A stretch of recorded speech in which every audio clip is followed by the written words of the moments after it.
Hola, yo soy Alejandra Beltrán y les doy la bienvenida a Chévere Pensar en Voz Alta, un proyecto digital de Radiónica que gracias a la convergencia del sistema de medios públicos RTVC permite que podamos encontrarnos aquí a través de la pantalla de Canal Institucional. Hoy queremos invitarlos a un Chévere Pensar en Voz Alta que en muchas ocasiones es difícil de tratar. Pensar en voz alta este tema, que es el suicidio, no es tan común. De hecho, eso lo hace que en muchas ocasiones sea un tema tabú, sea un tema que no esté en nuestras mesas de conversación, que no esté dentro de lo que nosotros hablamos con personas cercanas, con amistades, y que incluso cuando intentamos hablar sobre este tema es muy complicado. Y por eso pensamos que justamente necesita pensarse en voz alta para conocer qué es lo que está ocurriendo, porque lastimosamente en Colombia las cifras de suicidio, en vez de disminuir, están aumentando a pesar de todos los esfuerzos que se están realizando con líneas de atención, a pesar de todo el esfuerzo que están realizando todo el personal que pertenece a la salud y en general a nuestra salud mental. Estas cifras siguen aumentando y por eso es chévere pensarlo en voz alta. Para ello nos acompaña una persona que justamente está muy capacitada para pensar en voz alta con nosotros, porque esto merece también mucha responsabilidad, y él es Paulo Monsalve, quien es psicólogo clínico y tiene una maestría en psicología clínica y una especialización en trastornos afectivos y emocionales. Paulo, gracias por venir a pensar en voz alta este tema tan importante. A ustedes muchísimas gracias por la invitación y claro que sí, es un tema de muchísima relevancia a nivel internacional y evidentemente en nuestro país. Pablo, arranquemos por algo que yo decía al inicio, y es que es muy difícil socialmente e incluso en este chévere pensar en voz alta que siempre nos gusta tratar temas que merecen este espacio para pensarse en voz alta. Es muy difícil pensar en voz alta el suicidio. Mucho. Porque digamos que socialmente e históricamente, porque esto no es de ahora, de hecho ahora es que lo estamos hablando, ¿por qué es tan complicado hablar del suicidio en voz alta? Hay un elemento importante aquí de discriminación y sobre todo de estigma frente a lo que tiene que ver con el suicidio.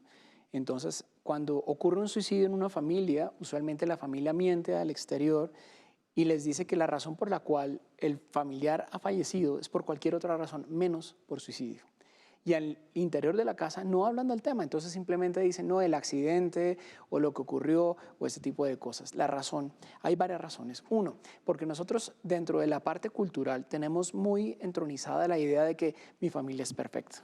Entonces, de que yo como padre tengo que ser perfecto y fracaso como padre o fracaso como madre o como hermano si alguien de mi familia toma esa decisión. Lo segundo tiene que ver con la culpa. Entonces, la manera en la que ellos también manejan este tipo de emociones, la sensación de pude haber hecho algo o por qué no hice lo que tenía que hacer o quizás fue mi culpa, yo debía haber hecho algo de una manera diferente, ¿ya? Y la tercera también tiene que ver con el tema de carácter religioso en muchos lugares del mundo, en donde una persona que se ha suicidado generalmente no la entierran, no generan todo ese proceso fúnebre, igual que el resto de personas creyentes en una denominación específica. Hay otro tema también fundamental a la hora de pensar en voz alta esto del suicidio, y es abordarlo correctamente. De pronto en las conversaciones cotidianas y sociales, como pasa con muchos otros temas de la salud mental que hemos abordado aquí en Chévere Pensar en Voz Alta, pues llegan esos comentarios y esas opiniones que muchas veces nosotros hacemos, que no quiere o no necesariamente responde a ser irresponsables de manera consciente, sino simplemente decimos lo que opinamos. Y en ese orden de ideas podemos herir susceptibilidades sin darnos cuenta, e incluso hablar erradamente de algo tan sensible como el suicidio. Y en ese orden de ideas, ¿cómo hacemos o cómo se puede abordar responsablemente esta conversación? Que es difícil hacerlo socialmente por todo lo que ya nos acabas de decir, pero que además también viene cargado de una responsabilidad muy grande. Claro, es importante aquí separar en los hechos del morbo. Estamos en una comunidad en donde todos queremos saber el más mínimo detalle, entonces qué ropa tenía, de qué color era el labial, no, eso no nos interesa. Realmente nosotros deberíamos estar más enfocados en ¿por qué no hablar más de esto? Hablemoslo abiertamente. Oye, ¿lo has pensado alguna vez? ¿Qué te parece si lo hablamos? Quizás yo no sea la persona más indicada, soy un compañero de universidad, pero ¿qué te parece si te acompaño y buscamos ayuda psicológica? O si hablamos con una persona que tenga un conocimiento un poco más amplio que nos pueda colaborar. Ese tipo de cosas ya no han cambiado bastante, como lo hablamos hace un momento también por la pandemia, porque hubo muchas dificultades en términos de salud mental. Entonces las personas empezaron a tener más importancia, empezaron a darse cuenta de que la depresión, la ansiedad, los trastornos alimenticios y la drogadicción y todo este tipo de elementos están muy asociados con la manera en la que yo interpreto la realidad. Ahora las personas ya pueden hablar un poco más abiertamente del suicidio, sobre todo, y lo que sí he notado es que ahora ya están avisando un poco más fácil. Antes no, antes las personas simplemente tomaban una decisión específica, quizás hacían algún tipo de gesto o de amenaza, pero se lo guardaban. Ahora ya van al consultorio, ya empiezan a hablar con profesores, con auxiliadores, incluso con los mismos tutores, y les dicen, mire, yo no me siento bien, estoy teniendo una cantidad de ideas, no me dejen solo, no quiero cometer alguna locura. Es lo que ya empiezan a hacer ellos. Hay una relación aquí que en medio de la explicación que nos da se empieza a ver y que quizás a través de las noticias que se conocen o de los casos cercanos que han vivido muchos de nuestros televidentes, el suicidio es como el final de una cadena de cosas que ocurren en torno a la salud mental. ¿Cuál es esa relación directa o quizás no en todos los casos sea tan directa, quizás sea un poco más indirecta, que tiene el suicidio con los temas de salud mental? Bien, tenemos que desmitificar varias cosas. Hay personas que llegan y piensan que el suicida era depresivo o el suicida era porque estaba ansioso o la típica, porque quería llamar la atención. No, nosotros hablamos de factores de riesgo. La palabra clave aquí es factores de riesgo y los factores de riesgo vienen de varios grupos, no solamente es un único evento. Entonces, por ejemplo, la persona viene de una familia en donde hubo pautas de crianza inapropiadas. Quizás el papá o la mamá fueron excesivamente autoritarios, con poca calidad de comunicación, baja afectividad y mucho control.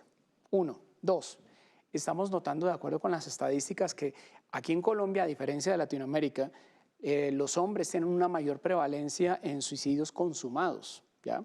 4-1, es decir, cada 5 suicidios, cinco intentos de suicidio que un hombre trama, 4 son efectivos, ¿ya? Diferente a las mujeres, que de 5 intentos, 1 es efectivo, ¿ya? Entonces hay otro fenómeno aquí que tiene que ver con el sexo. La tercera, estamos notando también que hay un grupo de edad que tiene mayor riesgo de cometer suicidio o de tener por lo menos ideación suicida, que va más o menos entre los 17 años y los 32 años. Encima, que sean solteros. Además, que tengan estas dificultades, esto es muy importante tenerlo en cuenta, a nivel psicológico, que tengan dificultades de irritabilidad, impulsividad, que no sepan manejar problemas, que no tengan la capacidad de resolución de problemas y que además de eso tengan una manera inapropiada de interpretar la realidad. Todo esto sumado con los eventos cotidianos, por ejemplo, me tiré un quiz, mi novia me dejó, o este tipo de cosas. Si la persona no sabe llevar esto, viene con estas otras características, estos factores de riesgo pueden desencadenar en un suicidio consumado o en un intento de suicidio. No es un único factor, es una confluencia de varias cosas. Y el suicidio es es la decisión que la persona toma de manera consciente y voluntaria de decir, no quiero más. Es una manera bastante extrema de darle fin a sus problemas, porque no sabe otra manera de solucionarlos. Hablando, justamente arrancaste respondiendo esta pregunta hablando de tabús y de mitos que hay en torno al tema del suicidio y esa relación, o de pronto esas conclusiones afanadas que queremos sacar intentando darle explicación a todo lo que ocurre a nuestro alrededor. Y hay una cosa más que revisando también encontramos de uno de los porqués la gente no habla de suicidio, y uno de ellos es por el temor a generar todo lo contrario. Y es, en vez de prevenir, terminar alentando. Y por eso muchas personas dicen, eso es mejor no pensarlo en voz alta, no decirlo.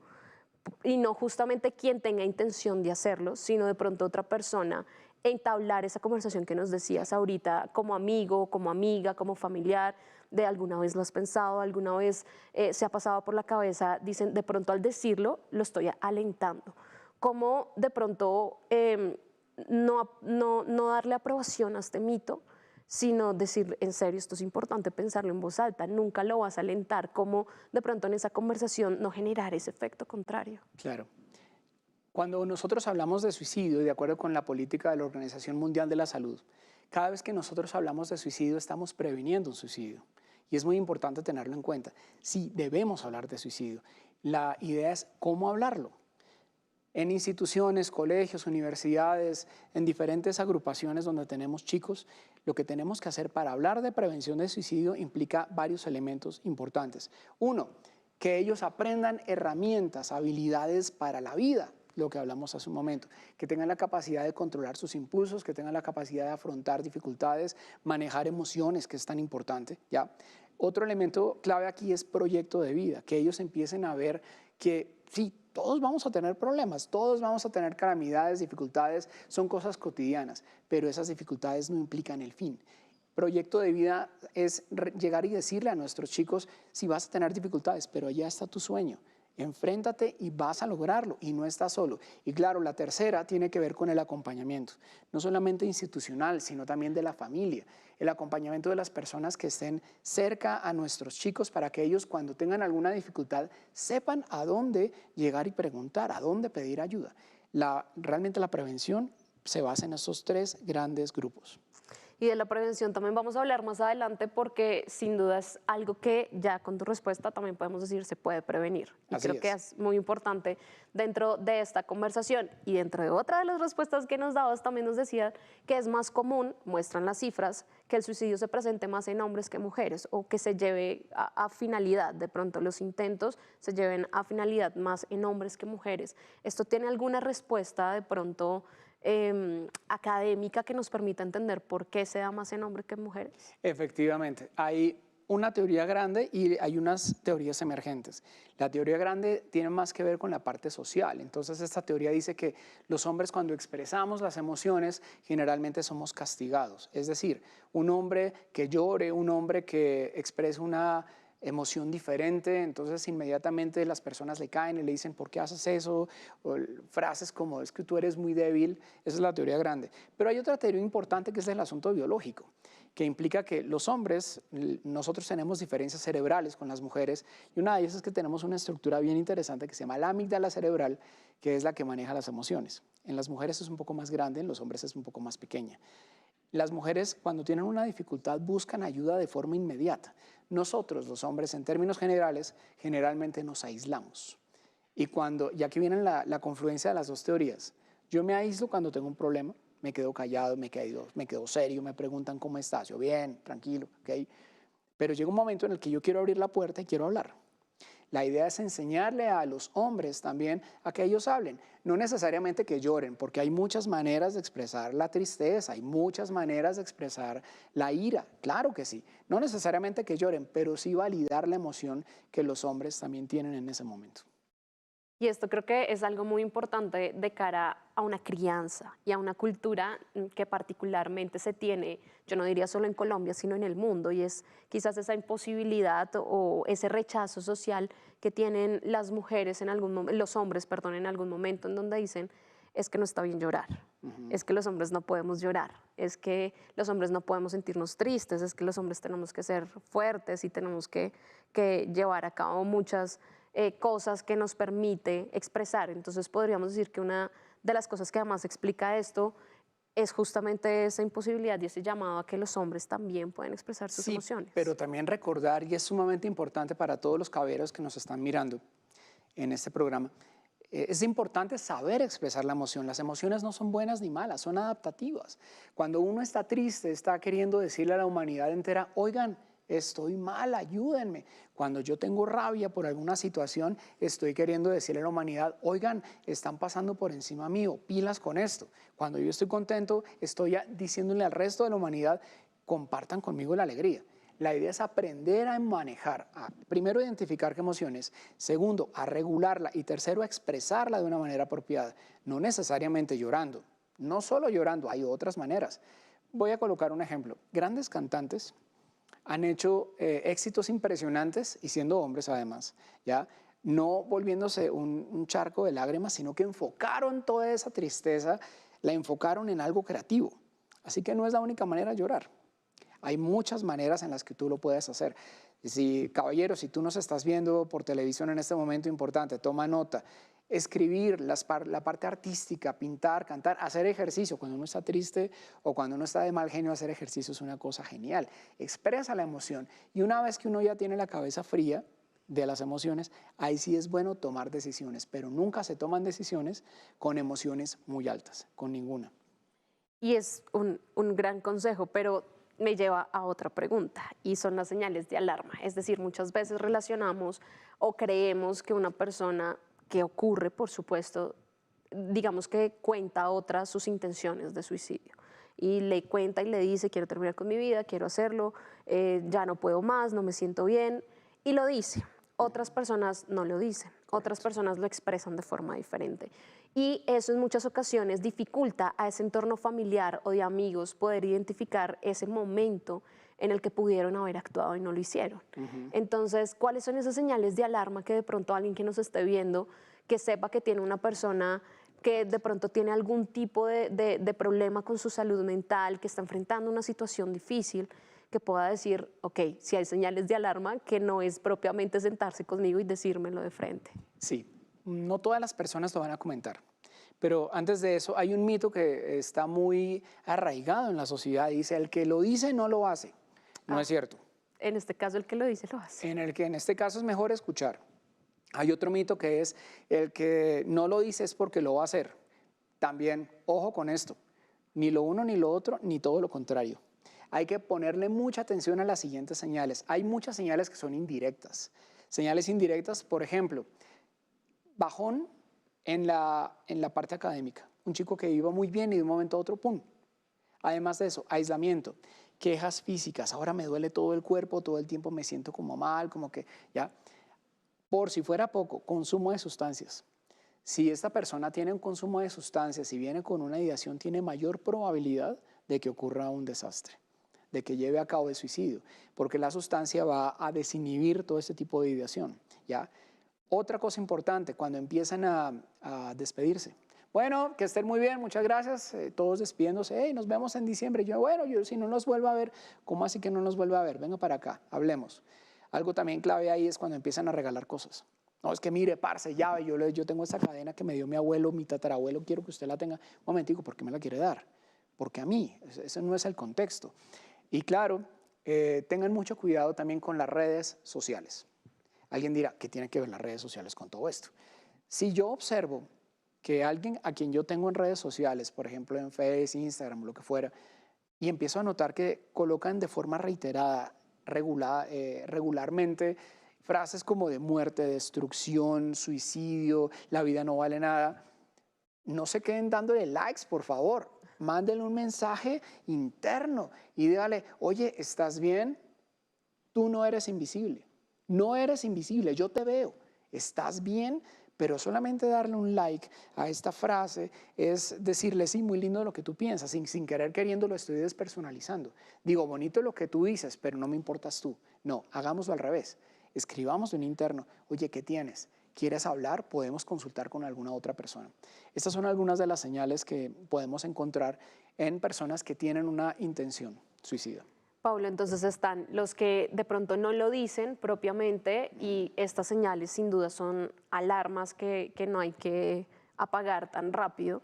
Correcto. Y por otro lado están también quienes lo manifiestan. Y creo que eso también para la familia, el amigo o la persona que lo escucha lo puede dejar frío en el momento. Y claramente existe una especialidad que son ustedes los psicólogos, los psiquiatras, pero lastimosamente no todas las personas tenemos esa capacidad y hemos estudiado para recibir este tipo de noticias. ¿Cómo tratar a una persona que honestamente se sienta y dice, yo siento que ya no tengo nada más que hacer, yo siento que hasta aquí fue mi vida, yo siento que en cualquier momento va a tomar una decisión o yo siento que quiero hacer esto y esto y esto y darle fin a mi vida? ¿Cómo tratar esa conversación que es muy difícil? Bien, lo primero que debemos tener en cuenta es no podemos guardar secretos. Hay secretos que yo puedo guardar de mis amigos, claro que sí, pero ya cuando me dicen, oye, quiero que me guardes un secreto, es que sabes que pienso hacer esto mañana, no, yo no puedo guardar eso. Mira, no me voy a quedar con eso yo solo, tenemos que hablarlo. Además de eso, preferiblemente no dejar solo a la persona.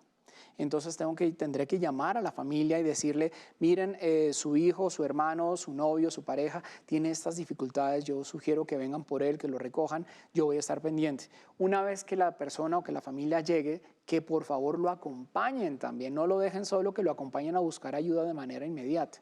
Usualmente la ayuda inicial para este tipo de casos es más con psiquiatría y posteriormente se hace una interconsulta con psicología, ¿ya? Y con psiquiatría hay una razón también porque puede haber alguna situación de base, algún tema de carácter orgánico, neuroquímico, bueno, todo esto. Además, separarlo o alejarlo de las cosas que le pueden hacer daño. Situaciones como la parte física, los elementos que hay allí donde la persona se puede llegar a dañar a sí mismo. Evitar también hablar de la misma situación que le ha disparado este tema. Por ejemplo, si fue la finalización de la pareja, entonces vamos a cambiar de temas, vamos a hablar de otras cosas. Ese tema no lo voy a hablar yo como amigo con él, no, tiene que hablarlo un profesional, preferiblemente.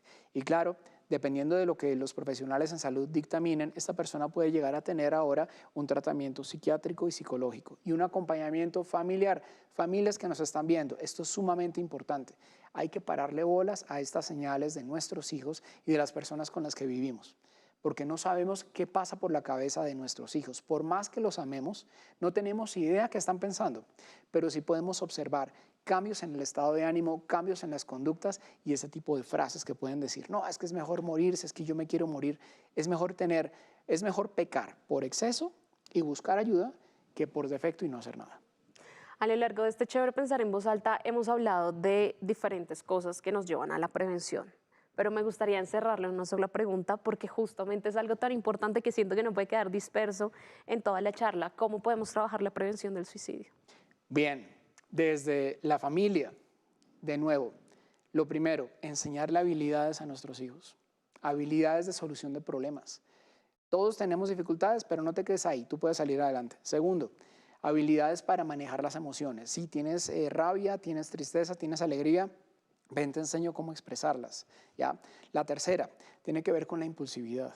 Para que cuando yo tenga una situación muy fuerte no haga lo primero que se me ocurre, sino que realmente yo me calme, lo piense, lo medite, saque un par de hojas y empiece a escribir opciones y con la cabeza más fría empezar allá. Y además de esto, trabajar con la familia en términos de comunicación, afecto y reglas. Importantísimo que los papás manejen muy bien esos tres elementos. De nada me sirve una familia, por ejemplo, en donde yo amo a mi hijo, pero no tiene ni idea que yo lo amo. O yo amo a mi hijo, pero estoy creando un delincuente porque no le coloco reglas, no le pongo límites. Y de nada me sirve amar a mi hijo, ponerle reglas, si realmente con quien habla mi hijo no es conmigo y no aprende nada de mí. Tres elementos claves para la familia. Pablo, lastimosamente también hay que ser muy conscientes que este Chévere Pensar en Voz Alta para muchas familias puede estar llegando tarde. De pronto ya vivieron una situación así y creo que también es importante hablarles a ellos y preguntar esto de cómo afrontarlo una vez pasa y afrontarlo desde dos puntos de vista muy importantes. Uno, la familia y quienes viven el duelo y por otro lado, la curiosidad y la preguntadera y qué pasó y no puede ser. Entonces afrontarlo desde los dos puntos de vista porque tienes que vivir tu duelo, pero por el otro lado, entre menos imprudencias cometamos, facilitamos la situación. Totalmente de acuerdo. ¿Qué es lo que alcanzamos a observar? Primero el tema del morbo, entonces quiero saber todos los últimos detalles, pero también por el otro lado viene el tema de la culpabilidad. Con las familias se trabaja un elemento que se llama la posvención. Con las familias de la persona que falleció o con el grupo de, digamos, de un colegio, de una universidad en donde falleció uno de sus integrantes. Se hace la posvención. ¿En qué consiste? Las personas que sobreviven a la persona que tomó esta decisión suicida, quienes sobreviven empiezan a tener una cantidad de ideas. Culpa. Yo, ¿por qué no me di cuenta? Yo debía haber hecho algo. No, es que fue por mi culpa y entonces empiezan a generar una cantidad de dinámicas dentro de la familia en donde no solamente me culpo yo, sino te culpo a ti. ¿Y tú por qué no lloras? ¿Y tú por qué no sientes el mismo dolor que yo? ¿No ves que tu hermano o tu tío fue el que falleció? ¿Ya? ¿Qué tenemos que hacer allí entonces? Primero, validar las emociones. Segundo, empezar a darnos cuenta que realmente las decisiones son individuales. Yo no pude hacer nada. De hecho, a lo mejor papá, a lo mejor mamá, si en su familia ocurrió esta situación, a lo mejor usted hizo mucho, pero la decisión no era suya. Las decisiones son individuales. Yo pude haberme dado cuenta, pude haberle hablado, haberle dicho cosas en el último momento, pero si la persona ya había tomado una decisión, esa decisión simplemente la culminó. Lo segundo tiene que ver con el manejo de la depresión, el manejo de la situación en casa. Importante hablarlo. Pero sobre todo busquen ayuda terapéutica, busquen psicólogos, psiquiatras que les puedan dar una mano de carácter más profesional, más real, ¿ya? Y además de eso también el tema del duelo, el manejo del duelo. Yo les sugiero, papás, si ustedes nos están viendo o si tú conoces a alguien que tomó la decisión de quitarse la vida y te sientes como que no te alcanzaste a despedir, yo te sugiero que hagas algo. Escríbele una carta a esa persona. Esta carta debe tener tres elementos. Primero, agradecimiento. Oye, gracias por fuiste mi amigo, porque fuiste la primera persona que me saludó, porque me prestaba los apuntes para el parcial. Segundo, perdón. Te perdono porque te fuiste. Esa es una falta horrible. Y también perdóname porque yo no fui perfecto. Y el tercer elemento, despedida. En la despedida es cuando yo le digo a esa persona, yo te aseguro que yo voy a estar bien. Te voy a llevar en mi corazón, te voy a llevar en mi cabeza toda la vida y voy a hacer muchas cosas en honor a ti. Pero quiero que tú sepas que yo voy a seguir adelante, que voy a estar bien y que te voy a recordar siempre. Sin duda, esta sugerencia que nos haces de la carta, creo que puede solucionar mucho de los sentimientos que se tienen en algún momento, pero creo que también es un proceso que para muchas personas va a ser muy complicado, ¿no? Sí. Creo que es vivir el proceso y creo que hay muchas responsabilidades, creo que es la gran, digamos que el gran aprendizaje que tenemos de este Chévere Pensar en Voz Alta, hay muchas responsabilidades de muchas partes, de muchos puntos de vista, es un tema que claramente no es fácil de tratar, pero creo que con el tiempo necesitamos pensarlo Claro. mucho más en voz alta, hace parte como de esos grandes retos que tenemos de cara a esto. La carta solamente es una pequeña estrategia de un proceso un poco más amplio. La carta es solamente una tarea terapéutica que yo le coloco a mis consultantes, por ejemplo, cuando hay un proceso de duelo, pero después de esa carta hay otro proceso adicional, hay más cosas que tienen que hacer. Y evidentemente esto se hace dentro de un proceso terapéutico. Por eso lo mencioné, si sientes que no te has alcanzado a despedir de alguien y todavía tienes dolor por eso, no lo has podido superar, es una muy buena estrategia, pero esa carta con esos tres elementos. Recordando que solamente es una única técnica, una única estrategia que hace parte de un proceso terapéutico más amplio. Y esto también lleva a otra gran invitación, y es que si usted desafortunadamente está viviendo este proceso, pues visitar a un especialista de la salud mental es necesario. Absolutamente. Es totalmente necesario. Es un proceso que por más que quiera combatirlo usted solo, que quiera tenerlo en su vida personal, que igual lo uno no significa el quiebre de lo otro, ¿no? Correcto. Que ustedes claramente lo manejan en total reserva, que hace parte de los compromisos, múltiples compromisos además que ustedes adquieren cuando tienen esta profesión. Pablo, muchas gracias por venir a pensar en voz alta este tema que en verdad socialmente es tan complicado y tan complejo, pero tan necesario. Muchas gracias a ti y muchas gracias a todos por su atención. Espero que haya sido de provecho. Nosotros llegamos hacia el final de este Chévere Pensar en Voz Alta, de verdad intentando responder la mayor cantidad de preguntas o por lo menos haciendo que sea mucho más fácil pensar en voz alta el tema del suicidio con todas las complejidades que trae. Nos vemos en otra edición. Esto es Chévere Pensar en Voz Alta aquí a través de la pantalla de Canal Institucional. Chao.